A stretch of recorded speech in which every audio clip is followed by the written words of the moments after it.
The views and opinions of this broadcast do not reflect the views and opinions of Armed Media, New Productions and its affiliates. Enjoy the show. Okay, just as I promised you last week, we're going to discuss the Whitechapel murders. So let's cross the pond and listen to the Whitechapel murders. And I will see you guys next week after the show. So be safe out there, because this show is going to be kind of long when they're talking about the Whitechapel murders. Anyway, enjoy. Murders. This is a modern detective story, and it's the story of a clue that the world once knew and then forgot about, or covered up. That clue is the key to the most notorious mystery in the history of crime.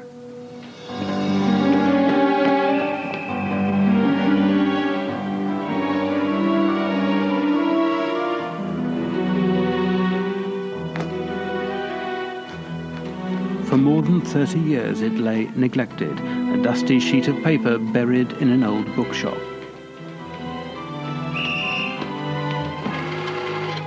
But now it's the start of a trail that leads straight to the forgotten prime suspect in the Whitechapel murders of 1888.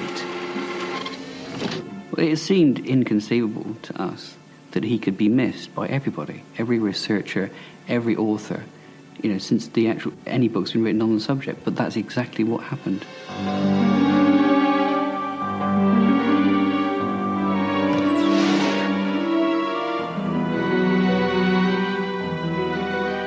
The Victorian police had a vital clue, but it's been left until now for a Suffolk police constable to discover. It has been the dream of researchers for years to put a name to the unknown killer of the East End. We have found a leading police suspect, a prime police suspect. We believe at last we have put a name to Jack the Ripper.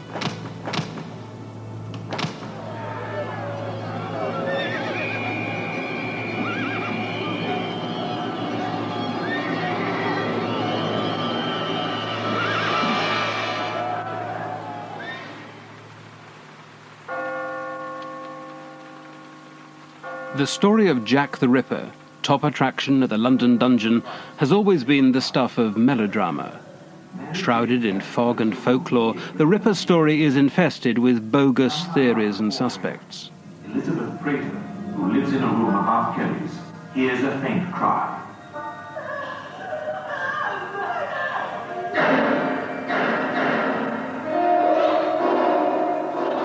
Cutting through the fiction, this is a film about the forensic facts. London in the late 1880s was the prosperous powerhouse of a seemingly eternal empire. The largest city on earth, an example to the world of all that was solid and stable. But as with so much of the Ripper story, all was not what it seemed. London was a tale of two cities. In the East End there was squalor rivaling anything in the Asiatic dominions of Queen Victoria. Soon the poor would camp in St. James's Park. The derelict stone the Pall Mall clubs. The unemployed fight the police in Trafalgar Square. Even before the Ripper struck, this was a society on the edge of panic. As for Victorian moral values, the Lancet estimated that 1 in 16 women was prepared to sell herself. When you look at the documentation, women are prostituting themselves for threepence, tuppence, or a loaf of stale bread. This is the brutality of that East End life. Now, many of these women would never have been prostitutes, except for the fact that they are just on the streets, just to survive.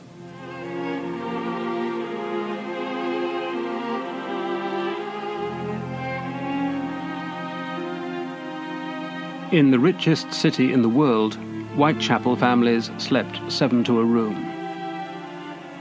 More than half of all East End children were dead before the age of 5.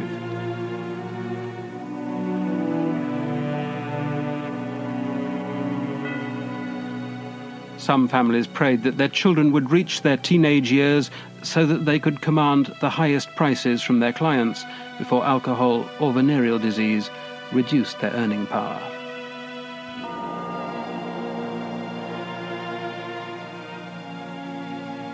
These were the people who were to provide Britain's most infamous serial killer with his victims.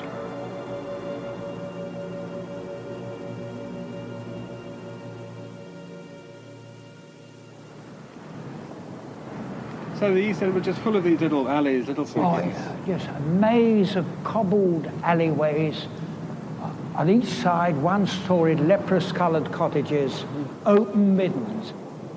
This was a typical pick-up point for prostitutes, for their clients from the West End. Here today, the prostitutes still use as their rendezvous for clients.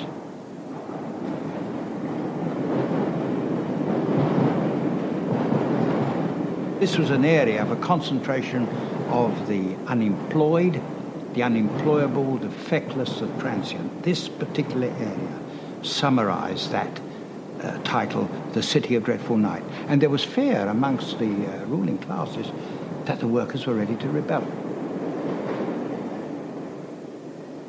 And there were warnings coming from the local press. You've got to do something about these people of the East End of London particularly. Otherwise, they will cut your throats. But instead, the East End was to turn the violence upon itself. In the autumn of 1888, there began a brief and terrible series of killings. The murders of so-called fallen women here in Whitechapel. Police H Division.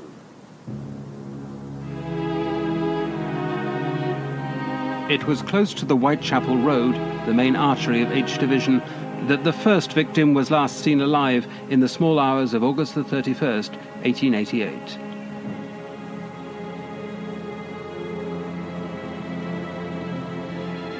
At the time of her death, Polly Nichols was 42, drunk, and missing 5 of her front teeth.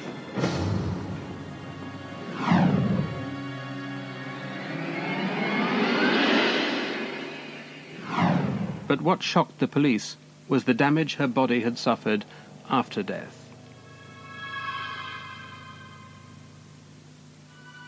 The inquest found that Nichols had been cut apart with what the coroner was to call some rough anatomical knowledge. After death by apparent strangulation, her windpipe and gullet had been severed, the cut going as deep as the spinal cord. A jagged slash had opened her abdomen. Stranger and more disturbing still were 2 small stab wounds on the vagina.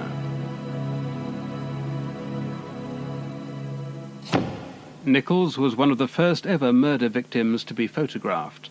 The picture was filed at Scotland Yard. But why did these murders make the impact that still echoes today? One answer lies with the hungry and massively expanding press. In the 35 years before the murders, thanks to literacy and the abolition of the newspaper tax, the number of papers had grown from 14 to 168. All the main elements of what came to be called tabloid journalism about 10 years later were around by the mid-1880s. They really only come into focus in autumn 1888 with the Whitechapel murders, where you've got a headline story, another shocking murder. In fact, when Polly Nichols is killed, they rope in various earlier murders in the East End in order to turn it into a serial, even before it's a serial. So you've got your headlines, you've got interviews with all and sundry until the police start clamming up. You've got illustrations of the location, Miller's Court, Hanbury Street, policeman with bulldog lamp looking for body, those sort of illustrations. You've got all those things. And in a way you could say that the Ripper murders turned tabloid journalism into a cliché for the first time. One newspaper called The Star started life a few months earlier and really took off on the back of the murders. 8 days after the first attack, a reliable witness noticed an important encounter. Mrs. Elizabeth Long saw a middle-aged man wearing a brown deerstalker talking to a woman called Annie Chapman. Long thought the man was a foreigner. She heard him ask, "Will you?" and Chapman answer, "Yes."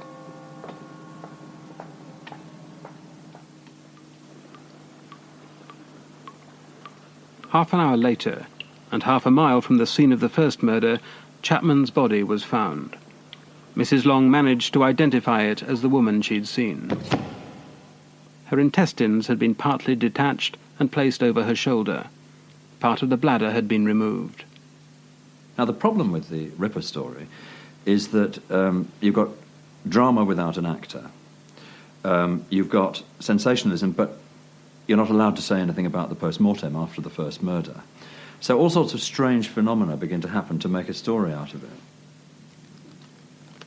Among them, the first hoax letter forwarded to Scotland Yard. We have now established that it was, in fact, written by two journalists. They wanted to give the story an extra spin by coining the famous nickname. It was a name very common in Victorian penny dreadfuls. Jack-o'-lantern, Jack Shepherd, Spring-heeled Jack, the terror of the East End. Jack, Jack Tar. So Jack is the common hero-villain of comics. So Jack the Ripper. At Annie Chapman's inquest, the flamboyant coroner Wynne Baxter suggested that the killer must have been someone himself accustomed to the post-mortem room. Adding sensation to horror, he revealed that some items were missing from the body: the uterus and a couple of cheap imitation gold rings. Baxter's verdict: that the desire to possess the missing organ had been the object of the attack, and the theft of the rings an attempt to disguise the true motive. Both the rings and the organ will, as we shall see, prove significant. So too was Baxter's disclosure that the sub-curator of London's Pathological Museum had recently been approached by a man asking to buy a number of uteruses. He'd offered £20 apiece, but the curator had turned him down. The man was an American doctor. In spite of the refusal, we know that an American later made similar requests elsewhere.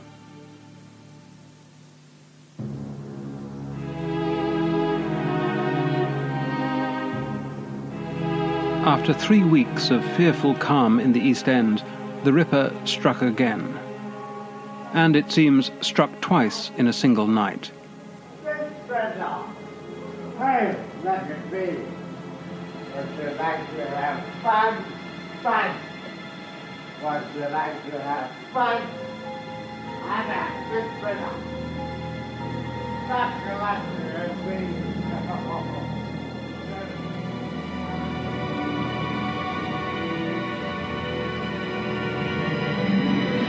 The first victim was Elizabeth Stride. She was a 44-year-old prostitute. Her body didn't have the by now typical signs of genital mutilation. Perhaps the attacker had been disturbed. Stride's body was found in Berner Street, parallel to a road called Batty Street. As we'll discover, there's significance in the scene of crime. A 12-minute walk away and half an hour later, the Ripper gave full vent to his fury. The next victim had been ripped open, said the city police, like a pig in the market. Catherine Eddowes' throat had been cut. Again, her uterus and, this time, one of her kidneys had been removed. The killer had even savaged her face. He certainly appears to have had some basic anatomical knowledge, in other words, where he can find a kidney, and to remove the uterus. It's unlikely that he would have not known roughly where the organs were in the body, but certainly from the pattern of cutting that there is no sign that he was used to handling a knife. Perhaps on the fringes of the medical world, perhaps somebody who's trying to disguise that he may be more than on the fringes of the medical world. The police surgeons of the day said that to do that amount of evisceration would have taken about 15 minutes or so. Is that your view? About 2 minutes. 2 minutes? That's right. It's being very crudely done. Crudely, rapidly done. Moving a knife quickly, I would imagine that everything could have been done perhaps in 2, perhaps in 3 minutes.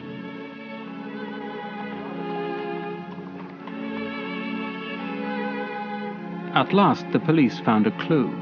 A piece of the victim's apron covered in blood, some distance from the body, and showing the direction in which the killer must have fled in panic, back towards Berner Street and Batty Street.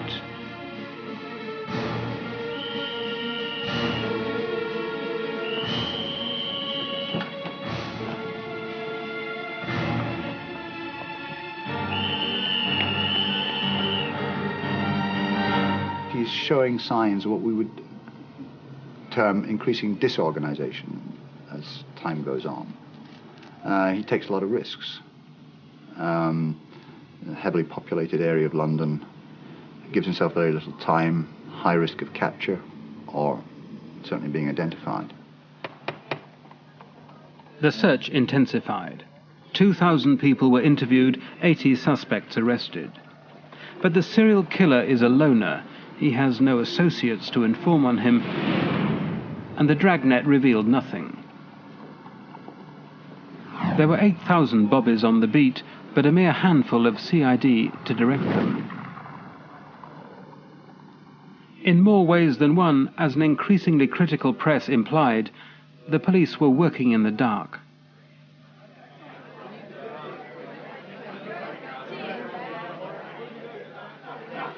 There was to be one more victim, the fifth and final. Mary Kelly was the youngest, an attractive Irish girl of 25.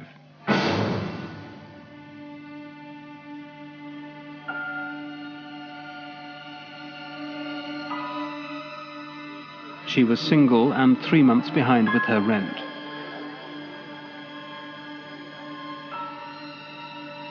At midnight, she went to an alley near Spitalfields Market.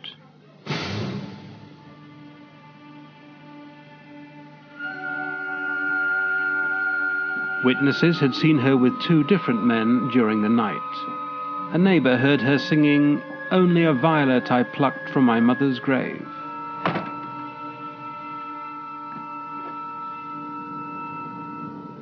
There had been a blazing fire in the hearth that night. In the morning, when the man came to collect the rent, he was horrified by what he saw.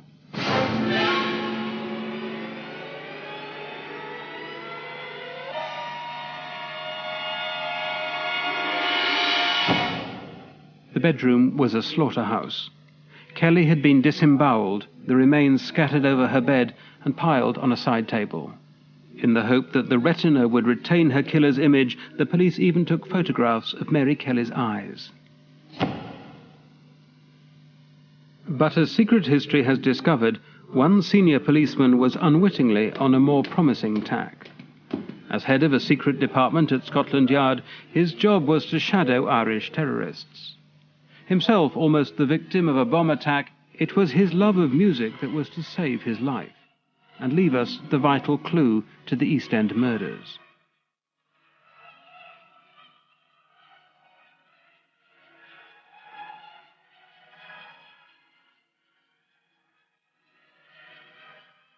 Enjoying a night out with his wife, John George Littlechild was at the opera the night Scotland Yard was blown up.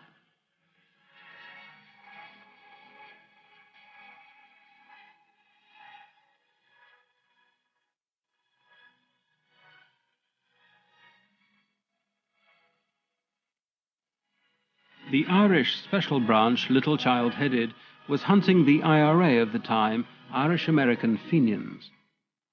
On one day, simultaneous explosions wrecked the Tower of London, the House of Commons, and Westminster Hall. As Littlechild was later to reminisce, "I owed my life to the happy chance that a friend of mine had sent me a couple of orders for the opera, and as a musical man, I couldn't resist the temptation to use them. I remained at the office until 8 o'clock and then rushed off. The explosion took place at 8:40, and when I next saw my office, I found it in ruins."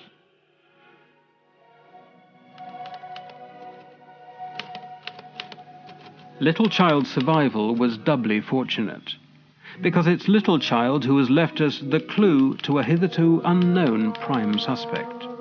He knew his name, as we do now, after a silence that has lasted for more than a century.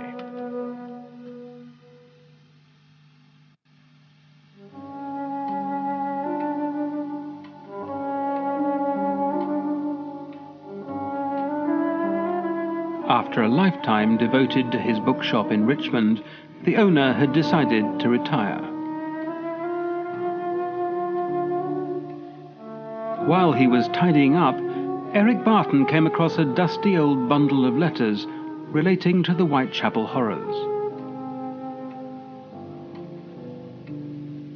I gave very little attention to the letters which I had, and then I decided, as I was going to close down, that I'd could get rid of a great many things, including these letters. I had no particular interest in the letters. I realised that everybody who had written about Jack the Ripper would receive masses of letters. Scotland Yard, I believe, destroyed thousands of letters. And I had no reason to think that in these particular letters that I had there was any vital clue. But one letter in the bundle rewrites the entire history of the Ripper.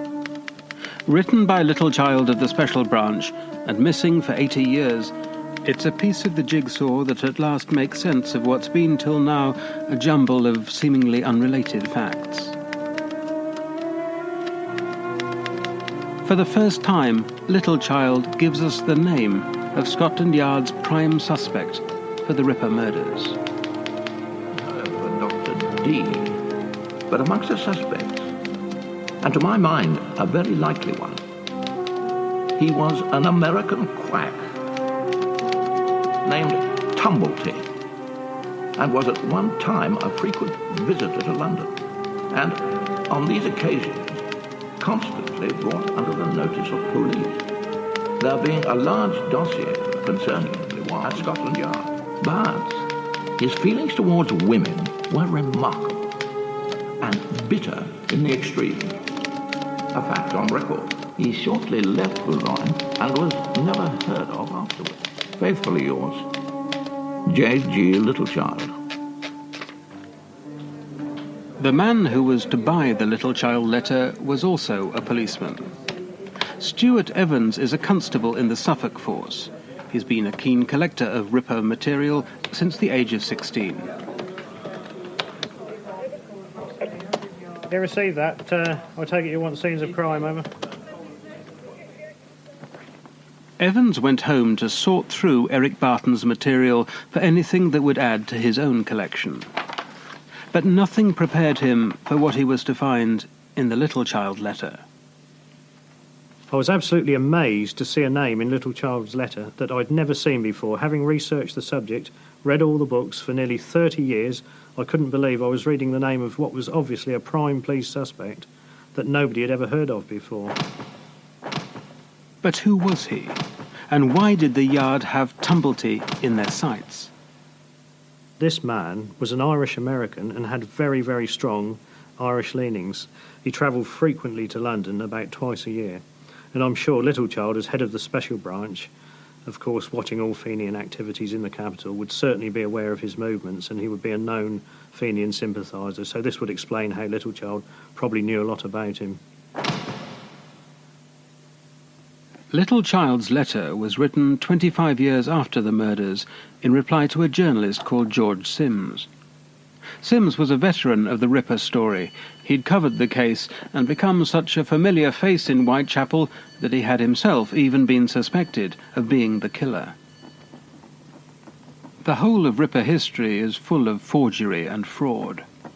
How can we be sure that Littlechild's reply to Sims, naming Tumblety as the suspect, is genuine? Forensic scientist Audrey Giles is a former head of the Suspect Document Department at Scotland Yard. I've looked at the typewriting, I've looked at the paper, and I've looked at the handwriting of the letter. Now, as far as the paper is concerned, there's no doubt that it's paper from the correct period. It's got the right watermark in it, it's the right size, and it's even got the right spacing of the lines. It's a very old typewriter, an old manual type bar machine. And of course then there's the ink of the typewriting itself. And that's purple. And that was very common at that particular time. The handwriting's interesting. Now the first thing about it, there's quite a lot of it on the final page. And there's a signature, and it's all very fluent. There's no evidence of any hesitations in the handwriting, any retouching or any going over again. We've got one signature of Littlechild from his pension records. Now those were made some years later, but it looks very good. And as far as I can see, there's nothing which raises a question over this being a genuine document. But what was there to corroborate the existence of an American suspect?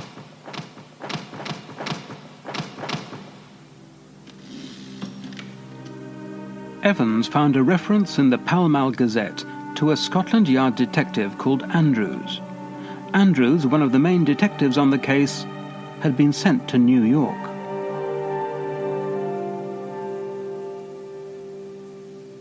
And there was that otherwise inexplicable mention by the coroner, Wynne Baxter, of a man who had been pestering the Pathological Museum for samples. The man had been reported as being an American doctor.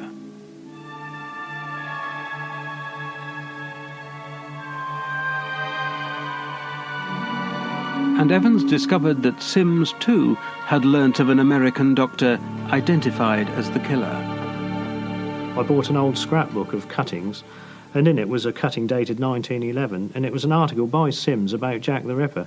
Now, the incredible thing about this was Sims indicated that in 1907 or 1908 he was visited by a lady who claimed that the Whitechapel fiend, as she termed him, was her lodger, and that he returned to the house at 2 a.m.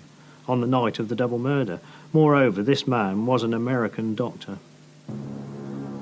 Secret history can now confirm that a Whitechapel lodging house was under suspicion. Only 10 minutes walk away from all of the Ripper murders is number 22 Batty Street, the street next to where Elizabeth Stride was found on the night of the double murders. At the time of the murders, there had been reports of a blood-stained garment left by a mysterious lodger at a Whitechapel boarding house. The lodger had come back to his room that night with blood on him. The press were on to the story. There were even hints of an imminent arrest.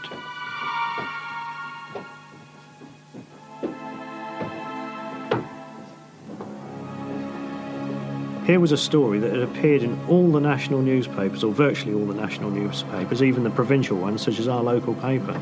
And it was a story that no other researcher or author had picked up on. Here was a man who returned to his lodging house on the night of the double murder in the early hours of the morning with bloodstains on him, and was spotted by his landlady. And it amazed me that nobody had ever picked up on this story, and in fact it unlocked the key to a chain of subsequent events which all indicated they were looking for an American. Press reports confirmed that the boarding house at 22 Batty Street was being watched. It looked as if the case and the suspect was about to crack. But the lodger seemed to be aware that he was under police surveillance. Evans joined forces with a colleague at work, Paul Gainey. They knew about the watch on a suspect lodger at Batty Street, but now they found evidence of a parallel line of inquiry. The Daily Globe's coverage of the East End murders carried an authoritative report of a hotel guest who was in the habit of slumming in the more squalid parts of the East End. He'd left behind a black leather bag. The black bag had been advertised in the lost property columns by the Charing Cross Hotel after the guest abruptly left without leaving any forwarding address. Police took possession of the bag and went through the contents. There was wearing apparel, checkbooks, and prints of an obscene nature. We've discovered that police cabled America after finding the checkbook. Tumblety had an account in San Francisco. Scotland Yard wanted samples of his writing. Was Tumblety both the mystery hotel guest and the secret slummer of the East End? Just as the police hunt seemed to reach a climax, the press fell strangely silent.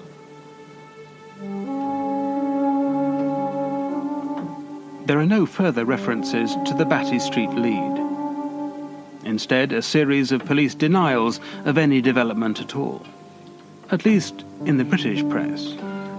But then Gainey began to trawl the American papers to see if there was any mention there of the little child suspect, Tumblety.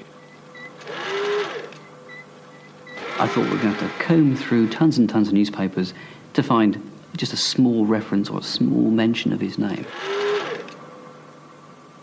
Of course, what we found was the complete opposite. There he was, huge headlines, huge bright lights.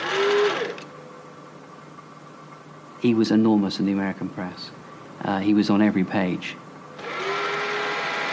So he was there all the time. But what is inconceivable is every Ripper researcher and every Ripper author has missed this man, and he's there, easily found by anyone who just even takes a cursory look. One newspaper contained a particular historical time bomb. The New York World confirmed that Dr. Twomblety had actually been arrested in Britain. The police couldn't hold him on suspicion, but they'd charged him with gross indecency. So why did the police let him go? The charge that he was arrested on was a misdemeanor. There was no way they could hold him. It was very much the same in those days as today. You have to charge a man or take him before a court within 24 hours, or you have to release him on police bail. And I think all the indications are he was released on police bail. But if he was a principal suspect for the Whitechapel murder, they would have found some way of hanging on to him, or at least following him after they'd released him on bail, wouldn't they? Well, I mean, the rule of habeas corpus applied then as it does now, and unfortunately, unless they had the evidence, and bearing in mind there was no forensic aid to the police in those days, they had nothing to hold him on with regard to the murders. The arrest had also been featured in the little child letter. And further corroboration came to light with the discovery of British court records. This document confirms that on November the 7th, 2 days before the last Ripper murder, Francis Tumblety, aged 56 and describing himself as a physician, was arrested for acts of gross indecency with 4 men. He was remanded to answer bail at the next session. But he never did. The moment that he's bailed, he vanishes. He goes across to France, gets on the steamer back to the States, pursued by Inspector Walter Andrews, and why that is particularly significant, of course, is Walter Andrews is one of the top inspectors actually investigating the Ripper crime on the ground. We then know that Andrews and his team arrived later in the month, by which time Tumblety had fled. He disappeared on the 5th of December, only 2 days after landing in New York. He fled his lodgings, and they saw him no more.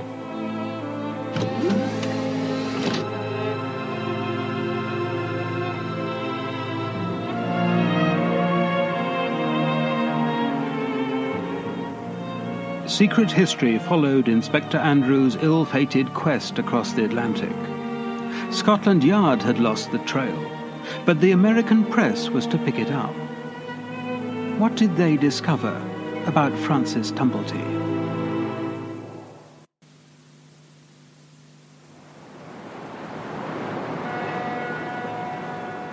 On the afternoon of December the 4th, 1888, the liner La Bretagne tied up at New York. Among the passengers, according to contemporary reports looking pale and excited, was the prime suspect in the Whitechapel murder case. Although he'd travelled via France under the alias Frank Townsend, there was a reception committee. 2 stern-looking local detectives and the New York press corps. They were chasing around trying to find acquaintances, friends, surviving members of his family to get every detail on the man's background and life. Detailed interviews about his character, his background, what he had done. And then questions like, well, do you think he could be Jack the Ripper? I mean, and them saying, yes, you know, from what I know about him, it wouldn't surprise me if he was the Whitechapel killer. Tumblety shook off the pressmen, but their pursuit of the mysterious suspect took reporters to Tumblety's hometown. Rochester, in upstate New York, is 2 hours' drive from the Canadian border. Tumblety claimed to have been born in Dublin, but this was the street where he grew up, according to residents interviewed by reporters, like a neglected weed. In the 1840s, the area was home to the immigrant Irish. Today, it's a poor black neighbourhood.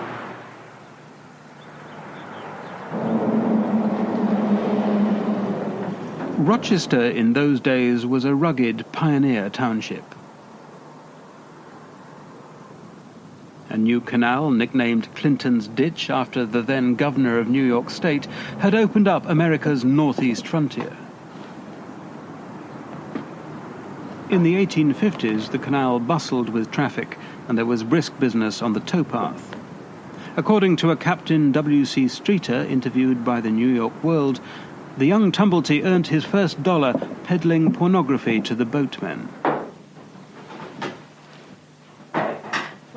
This inn has changed little since it served those who built and plied the canal. This fellow, Francis Tumblety from Rochester, I mean, he's reported as selling pornography. I mean, does that fit into the sort of scene that you can imagine? I could well imagine that, because you see, with the opening canal, they brought up such a variety of people into the new frontier, and I'm sure the influx of strangers from different parts of the world were instrumental in bringing that in. Well, a pornographer wouldn't flourish in those surroundings, would he? Well, I think they probably did, but in a more discreet manner than maybe we have today. Would this youthful involvement in pornography find an echo 30 years later in the bag at the Charing Cross Hotel and the obscene items found among its contents? Records in the City Library led us next to a now derelict building in downtown Rochester, a former hospital. He drifted into medicine in the most bizarre fashion. It looked like he worked sweeping the floors at what was called the Lispenard Hospital, and he'd gained what little knowledge he had of medicine probably in those years he spent doing menial tasks. Lispenard's hospital had a reputation for abortion, crude hysterectomy, and the adolescent ailments of young men. Lispenard's advertised a cure to those made ill by self-abuse, who by indulging in secret habits have contracted that soul-subduing, mind-prostrating, body-destroying vice.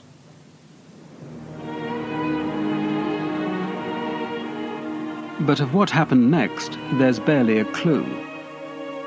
All we know is that Tumblety left Rochester a penniless paramedical menial and returned 10 years later in triumph. In 1858, with the season's fashionable greyhound at his heels and a black manservant in attendance, he's described by a Rochester resident as the wonder of the city. American reporters interviewed a young male friend of Tumblety and discovered that the basis of his fortune was almost certainly patent medicine. Linctus, liniment, and Tumblety's potent pimple destroyer sold in heroic quantities. America, a nation obsessed by novelty and hypochondria, was a paradise for the charlatan. Styling himself an electric physician, Tumblety was known by others as Prince of Quacks. We've found that his practice of medicine didn't simply break convention. More than once, it broke the law. He had two major brushes with the law. The first being an attempt to procure an abortion on a French prostitute called Philomena Dumas, in which he was arrested. He didn't actually stand trial for that. That was another example of him actually getting off, although he was subjected to some serious questioning about it. And more importantly, there was the poisoning of James Portmore, who was a joiner who basically had applied to one of his adverts in this paper and asked for some of his medicine. He suffered from a kidney complaint. What basically happened was Tumblety poisoned him, and within days of him taking this medicine, he died. Now, why this is so crucial is Tumblety was arrested and would have stood trial for manslaughter. And of course, he does yet another one of these disappearing acts and vanishes into the night, basically, once again, a fugitive from the law. At such times, living on his wits and on the brink of disaster, Tumblety used to give police the slip through the intimate knowledge he had of the frontier with Canada. Like Houdini on his tightrope, Tumblety too was a master of Niagara. This is the border across which Francis Tumblety would flit, always living on the edge of danger, crisscrossing from Canada back to the United States, across to Canada again to evade the law and his pursuers. Sometimes he would dye his face a copper color and pass himself off as an Indian herb doctor, this elusive magician of fraud. The only picture of Tumblety shows him characteristically wearing a uniform to which he was not entitled. His writings include this account of an earlier wrongful arrest. The shadowy suspect of Whitechapel was also, it seems, a flamboyant self-publicist. But as the press discovered, Tumblety had a secret and sinister obsession.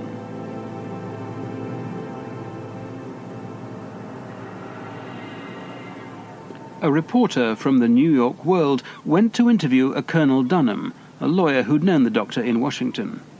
He told the reporter of a dinner conversation when he was a guest of Tumblety. It was a men-only affair. Someone asked why he hadn't invited any women to his dinner. His face instantly became as black as a thundercloud. He had a pack of cards in his hand, but he put them down and said almost savagely, "No, Colonel, I don't know any such cattle, but if I did, I would, as your friend, sooner give you a dose of quick poison than take you into such danger." He then broke into a homily on the sin and folly of dissipation, fiercely denounced all women, especially fallen women. He then invited us into his office to illustrate his lecture, so to speak.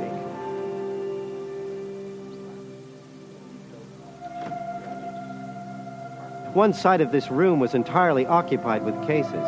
Quite a museum was revealed. Tiers of shelves with glass jars and cases, some round and others square, filled with all sorts of anatomical specimens. The doctor placed on a table a dozen or more jars containing, as he said, the matrices or wombs of every class of women.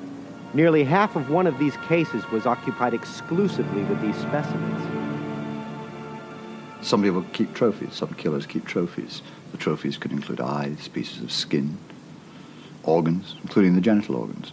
There's a case in Hong Kong where a taxi driver killed a number of women and kept all their uteruses and kept them in glass jars in his flat. So it's perfectly feasible that this man has removed Eddowes' uterus as a trophy. The most important thing about Tumblety, of course, is that he is a bisexual. He basically married at a very young age. A woman then turned out to be a prostitute, a woman who was actually being an active prostitute during their marriage. He finds this out by following her to a brothel. He then ends their relationship and basically, in his own words, turns against all womankind. I take it it's that point where he then became more interested. He turned to men for sexual favours and hence began a whole new chapter to his life. One major sexual chapter involved another exotic figure, the best-selling English novelist Hall Caine. Caine's biographer stumbled on Tumblety's Ripper connections just as she had unearthed a cache of his letters to Caine. Apparently, Tumblety, wherever he went, got a coterie of young men around him and appeared almost to bewitch them, and I think he bewitched Caine for a start.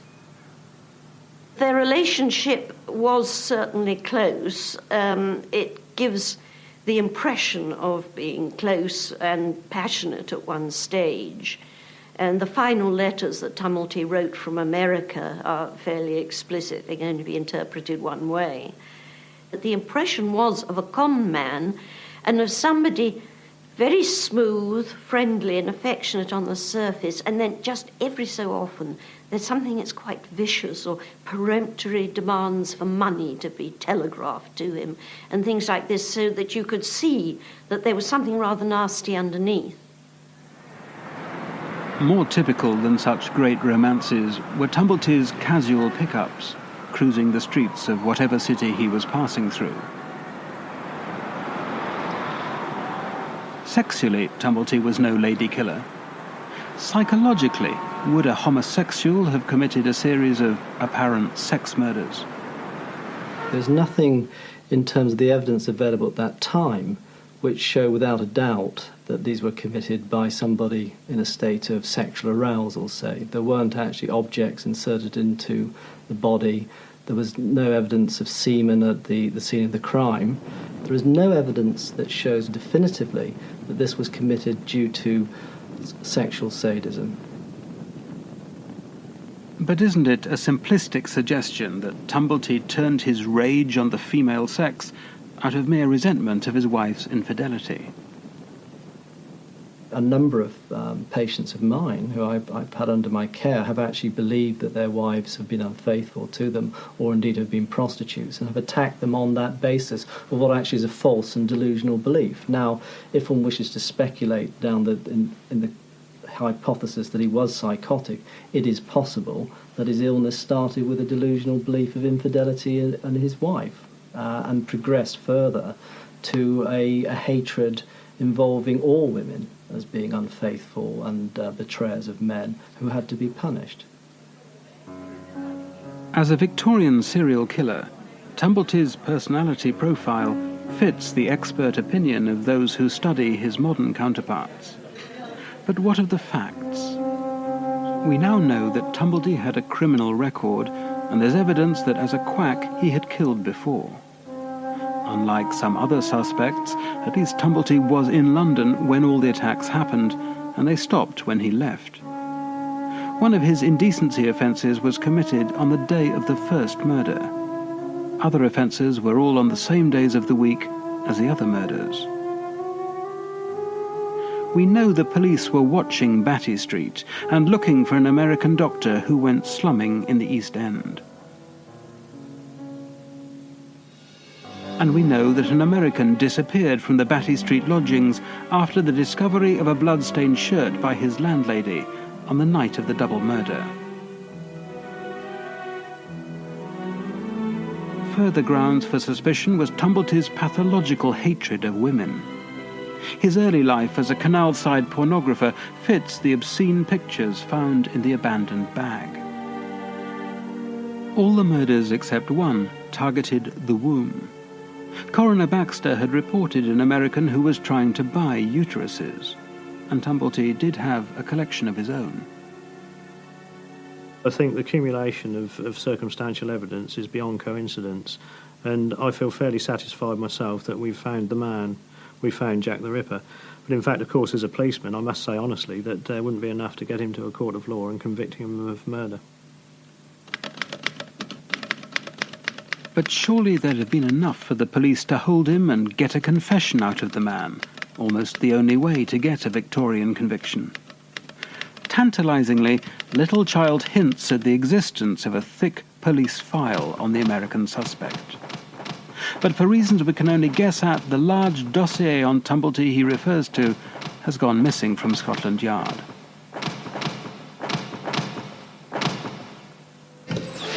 And why, when the American papers had the full story, did the British press abandon it? News, even then, travelled far. Unless, perhaps, the story had been killed in Britain. At the time, there was tremendous pressure on Scotland Yard to catch someone for these murders. Imagine their embarrassment when their prime suspect is arrested. He then is bailed and escapes. Imagine the embarrassment. Imagine how battered the credibility of CID would have been. Imagine how many careers would have been ruined.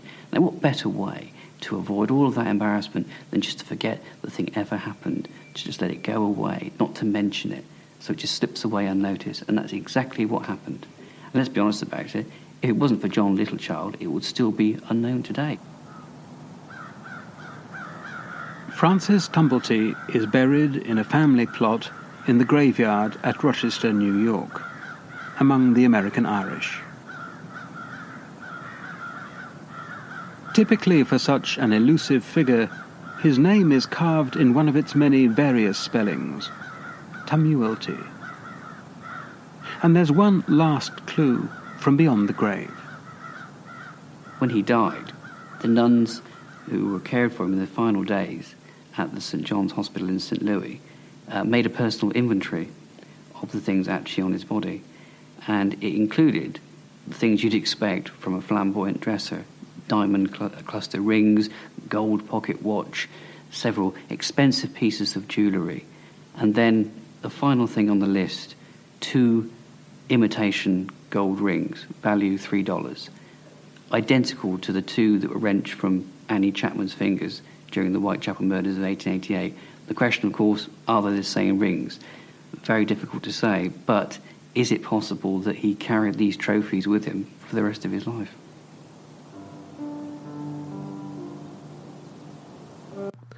Well, what did you guys think about that?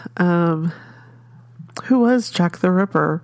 Some people say still it's H.H. Holmes. Jack the Ripper came across and became H.H. Holmes, which he continued to still kill.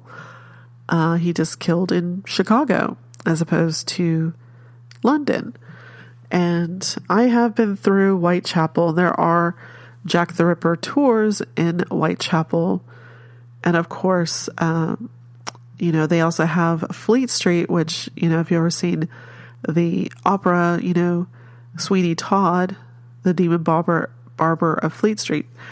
Surprisingly enough, I think it's probably mostly tongue-in-cheek, but they've got a lot of barber shops, which they are the, barbers of Fleet Street and whatnot, which is quite interesting. But,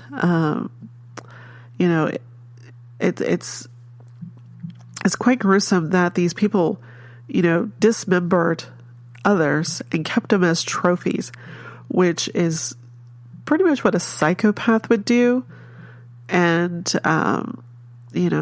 it's disgusting. I mean, how do you, here's my collection of lady parts. Here's my collection of male parts. Oh, by the way, this is my collection of this. I mean, how do you do that? But I guess these people, I think some psychopaths probably, there's psychopaths, a lot of times they want the notoriety of what they've done. But some keep, have 2 separate personas. They have what they present to the public and what they keep behind closed door. Kind of like the Batman persona. You've got the Bruce Wayne and the Batman and everything. You've got the Superman and the Clark Kent model with that Selena Kyle and Catwoman. If you want to go that route. There's certain things that they keep behind closed doors. So did he have a secret room where he kept all these objects? Because certainly if someone came over to their house, and saw bits and pieces, it would probably raise questions like, why do you have lady parts in your parlor? Was he able to have company over without killing the company? Or did he only kill people who were beneath what he considered his station? It's a very fine line with a psychopath, because a lot of times the psychopath is above everyone and everyone's below them, and they pick and choose who they're going to slaughter and who they're not going to slaughter. And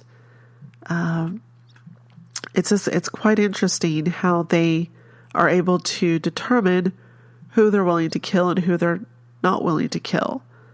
And a lot of times they kill people based upon feeling like these people that they kill are inferior, or sometimes they're jealous of those people's attributes, so they have to cut those attributes off in order for them to have them. Kind of like Silence of the Lamb. I mean, the guy had a woman in a pit, and he made clothing out of women's skins, out of their attributes, and everything. He wanted to kill people who, he wanted to emulate. He was jealous of certain people. I don't know, but how the crap in the world do you get so effed up in the head that you are like, yeah, that sounds like a great idea. Let's do this. But mental issues I don't know if it would be considered a mental. I think we've definitely put it in a category that this is a mental issue. But is it truly a mental issue, or is it an issue that maybe, you weren't given boundaries as a kid, and so therefore you went apeshit as an adult? Maybe if you were given more boundaries as a kid and told, don't do this, this is not good, that you would be an asshole as an adult. It's just, or were these people born rotten, where they just were just born with this inside of them that they think this is cool? Because you have to think of the Blood Countess. She slaughtered, thousands of peasant women and bathed in their blood. I mean, Vlad the Impaler. What is his name? Caligula. There are people who've killed because they're like, hey, this is fun. I'm in a position of power. I can do whatever I want to, and I'm going to hurt you because I know you can't do anything about it.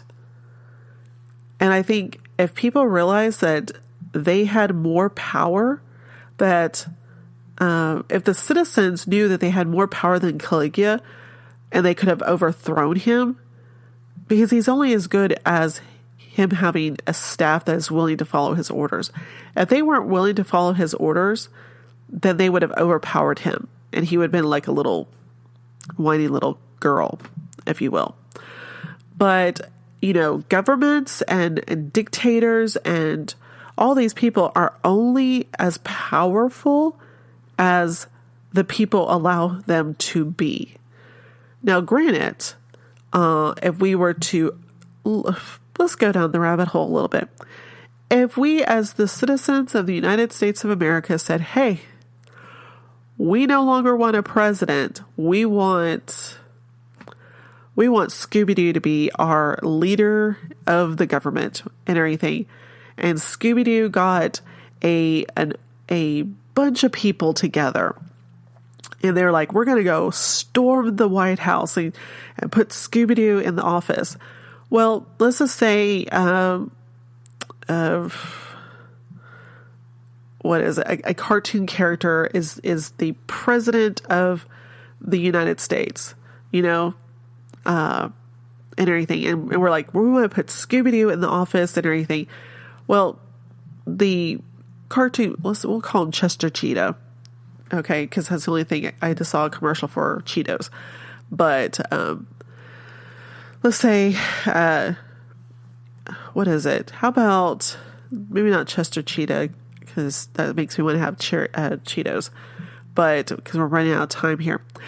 Any old character, and you did that, well, he's got the army to protect him. And as long as the army follows his directive, he's got power.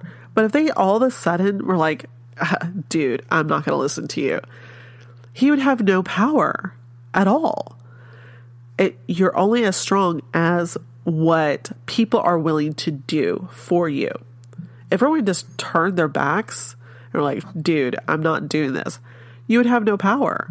So I think the same thing with psychopaths is that they only have power when you give them power. Now, granted, if they've got a gun and they're pointing at you, well, that's one thing, but guns can be taken away from somebody. You can overpower a person, take the gun away. Absolutely. But that's a whole different other show because we're out of time. I'll see you next week. Bye-bye now.